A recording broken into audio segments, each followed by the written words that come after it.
बिस्मिल्लाहिर्रहमानिर्रहीम। अस्सलाम वालेकुम प्यारे साथियों, Zainul Abideen institute of information technology Jagsari Mirpur के यूट्यूब चैनल के ऊपर आपको खुशामदीद। आज का हमारा लेसन कोरलड्रा के बारे में है और कोरलड्रा X8 एक लेटेस्ट वर्जन के बारे में हम पढ़ेंगे। ये एक ग्राफिक डिज़ाइनिंग का प्रोग्राम है और स्टार्ट करते हैं कोरलड्रा X8।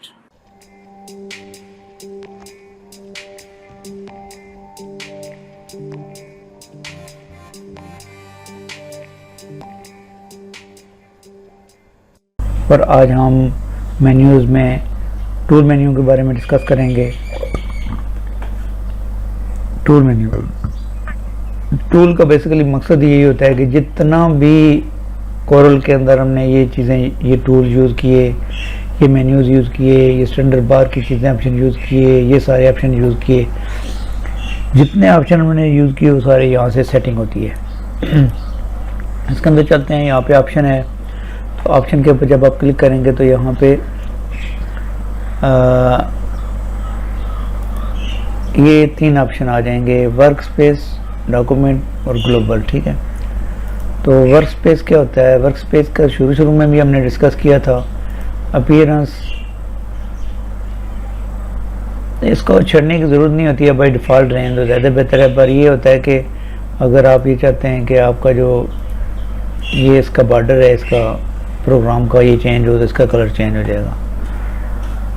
और अगर आप ये चाहते हैं कि आपका डेस्कटॉप का कलर चेंज हो जाए तो ये चेंज हो जाएगा। ठीक है, तो ये सारी चीज़ें आप यहाँ से चेंज कर सकते हैं। फिर यहाँ से आप इसका मीडियम कर सकते हैं, डार्क कर सकते हैं। ठीक है, ये सेटिंग इसकी इलस्ट्रेटर की है, फोटोशॉप की है। आप भी यहाँ पे इसकी सेटिंग कर सकते हैं, तो ब्लैक भी कर सकते हैं।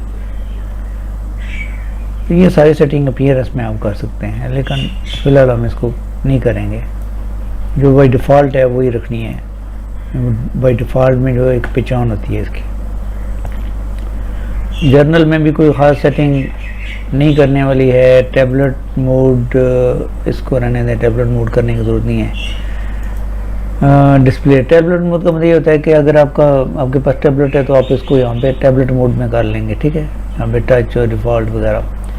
डिस्प्ले में भी यहाँ पे manual refresh, use of screen image, auto spanning, show tool pits, tips, show, ये सारी चीज़ें जो है वो बाय डिफ़ॉल्ट में जो हुई हैं इसको हम छेड़ेंगे नहीं। लेकिन अगर कभी आपको ज़रूरत पड़े तो आप इनको टिक करके इसका जो असरात है वहाँ यहाँ पे देख सकते हैं। एडिट के अंदर कंटेन, एंगल, ड्राइंग, प्रिसिशंस, ये ऑलरेडी डिफ़ॉल्ट में ही रहेगा। नोड हैंडल, इसके अंदर भी आपने कुछ नहीं करना। यहाँ पे स्नैप्ड ऑब्जेक्ट, भाई ये आपको दिखाने का मकसद ये है कि ये सारी चीज़ें जो है, जो इसके अंदर ऑप्शंस हैं हम यूज़ करते हैं, वो सारे यहाँ पे मौजूद हैं। बाई डिफ़ॉल्ट में जो होते हैं हमें इनको छेड़ने की ज़रूरत नहीं होती है, लेकिन यह है कि आपको बताना ज़रूरी था कि इसके अंदर हम क्या क्या कर सकते हैं। ज़्यादातर ये है कि इन ऑप्शंस को हम डिस्कस करके आए हैं पीछे। ये अभी टेक्स्ट के बारे में हम काफ़ी सारी चीज़ें पढ़ चुके हैं, तो यहाँ पे वो ऑप्शन सेटिंग के वाले से था। टूल बॉक्स के अंदर जैसे ये हमारे टूल्स, जितने टूल है उनके वाले से ये चीज़ें हैं। सेशन, यूनिट, कनेक्टर टूल के वाले से है कि ये इसकी जो है वो रूट डिस्टेंस फ्रॉम ऑब्जेक्ट कितना होना चाहिए। डायमेंशन टूल के वाले से ये सारी चीज़ें हैं। तो ये सारी चीज़ें ऑलरेडी टूल्स हम पढ़ चुके हैं, तो आपको पता होना चाहिए क्या चीज़ है। कस्टमाइज सेटिंग, अगर आप देख लें अभी मेन्यू बार है, तो कमांड बार के अंदर मेन्यू बार है, ये ऊपर मेन्यू बार है। अगर आप ये नहीं रखना चाहते तो क्लिक करेंगे, ख़त्म हो जाएगी। रखना चाहते हैं तो यहाँ पे आ जाएगी। तो इसमें से जिस चीज़ को आपने यहाँ पे शो करना है टिक कर दें, वो आ जाएगी। इसको नहीं शो करना चाहते, स्टेटस बार को मैं ख़त्म किया, स्टेटस बार यहाँ से ख़त्म हो गई। तो ये आपने इस तरह कर देना। कमांड्स में भी इसी तरह है कि आपने अगर कोई कमांड जो है वो, ये कमांड्स हमारी हैं, ये यहाँ पे जो थी, इनको अगर आप चेंज करना चाहें तो कर सकते हैं। आप टिक करके ख़त्म कर सकते हैं। कलर पैलेट के अंदर वाले से, ये कलर पैलेट है, इसके ऊपर भी कोई ख़ास जो हमारे पास है उसी को रहने देंगे, चेंज नहीं करेंगे। उसके बाद डॉक्यूमेंट के अंदर क्या क्या है जी? जर्नल है, पेज साइज़। हाँ, पेज पेज साइज़ का बाई डिफ़ॉल्ट आता है, अगर आप चेंज करना चाहें यहाँ से तो यहाँ से आप पेज साइज़ चेंज कर देंगे और फिर नेक्स्ट बाई डिफ़ॉल्ट में यही आएगा। लेआउट के अंदर ये हाइट विड्थ है पेज की लेआउट, इसको भी चेंज करने की ज़रूरत नहीं पड़ती है, बाई डिफ़ॉल्ट रहे तो ज़्यादा बेहतर है। कोई लेबल वगैरह लगाने हैं तो लेबल को भी आप चेंज कर सकते हैं, इसकी भी ज़रूरत नहीं है। बैकग्राउंड कलर अगर आप चेंज करना चाहें। गाइडलाइन जो बीच में हमने 1-2 दफ़ा यूज़ किया था, एक लाइन यहाँ से पकड़ के हम लाए थे, ऐसा सब्जेक्ट जिसको हमने चारों साइडों से इक्वल करना होता है, तो उसके लिए गाइडलाइन यूज़ करते हैं। उसका कलर आपने चेंज करना है तो कर सकते हैं। हॉरिजॉन्टल, वर्टिकल, ये सारी चीज़ें। ग्रिड जो खाने आते हैं उनकी सेटिंग अगर आपने करनी है, हॉरिजॉन्टल, वर्टिकल, ये उसका जो साइज़ है, जो सेल होता है उसका, तो बेस लाइन में स्पेसिंग अगर आपने कम ज़्यादा करनी है तो आप कर सकते हैं। रूलर की सेटिंग आप कर सकते हैं, ये जो रूलर है इसको आप चेंज कर सकते हैं, दाएं में कर सकते हैं, ऊपर नीचे इसकी जो है चीज़ें चेंज कर सकते हैं, सेव कर सकते हैं। ग्लोबल के अंदर क्या है जी, ग्लोबल के अंदर पेन सेटिंग आप कर सकते हैं, प्रिंटिंग, बिटमैप इफेक्ट की सेटिंग कर सकते हैं, फाइल लोकेशन, ये सारी चीज़ें ऑलरेडी बाय डिफ़ॉल्ट होती हैं, इनको हम नहीं छेड़ते हैं। तो ज़्यादातर मैं तो यही प्रेफर करता हूँ कि इनको मैं कभी नहीं छेड़ता हूँ। बाय डिफ़ॉल्ट जो चीज़ होती है उसकी सेटिंग बेहतर होती है। उसकी वजह ये होती है कि आप चेंज नहीं करेंगे, प्रोग्राम पे लोड पड़ेगा, प्रोग्राम काम नहीं करेगा, चलेगा नहीं, आपके लिए मुसीबत बनेगी। इसलिए ज़्यादा बेहतर ये होता है कि आप जो है वो नॉलेज के तौर पर टूल के बारे में आपको पता होना चाहिए, लेकिन आप इसको छेड़ें ना, छेड़ने की ज़रूरत नहीं है। उसके बाद कस्टमाइजेशन, ये कस्टमाइजेशन जो ये हमने देखी है बीच में, ये वही है।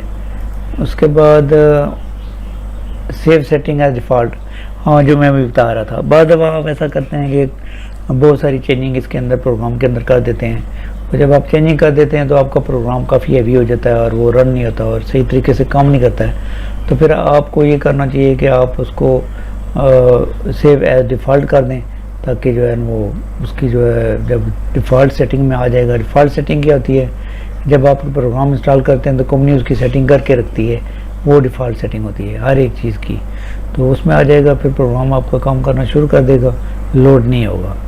कलर मैनेजमेंट के अंदर डिफ़ॉल्ट सेटिंग ऑलरेडी है, इसको छेड़ने की ज़रूरत नहीं है। तो जो हमारे पास यहाँ पे सेटिंग है, यानी ये सियाह डिफ़ॉल्ट में आता है, तो अगर आप RGB करना चाहें RGB कर दें तो नेक्स्ट डिफ़ॉल्ट में RGB आएगा। बाकी इसके अंदर ज़्यादातर सेटिंग जो है वो डिफ़ॉल्ट भी रहने दें, इसके ऊपर डिस्कस करने का मकसद नहीं जब आपने चेंज ही नहीं करनी है तो। उसके बाद डॉक्यूमेंट सेटिंग के हवाले से भी ये चीज़ें हैं कुछ, RGB, सियाह, ग्रे स्केल, ठीक है, डॉक्यूमेंट कलर वगैरह के बारे में ये चीज़ें ऑलरेडी सेट हुई हुई हैं, तो डिफ़ॉल्ट ही रहने दें, इनको छेड़ने की ज़रूरत नहीं है। उसके बाद क्रिएट को रहने दें। माइक्रोज़ यहाँ पे देखेंगे इसको, माइक्रो के बारे में भी। माइक्रो क्या होता है, एक्सेल, वर्ड, पावर पॉइंट के जो हमने लेसन देखे हैं वहाँ पे मैंने माइक्रो के बारे में पढ़ाया था। वर्ड के अंदर माइक्रो पढ़ाया था, एक्सेल के अंदर पढ़ाया था और एक्सेस के अंदर पढ़ाया था, तो वही माइक्रो होता है, लेकिन इसको भी देखेंगे। बॉर्डर एंड इसकी यहाँ पे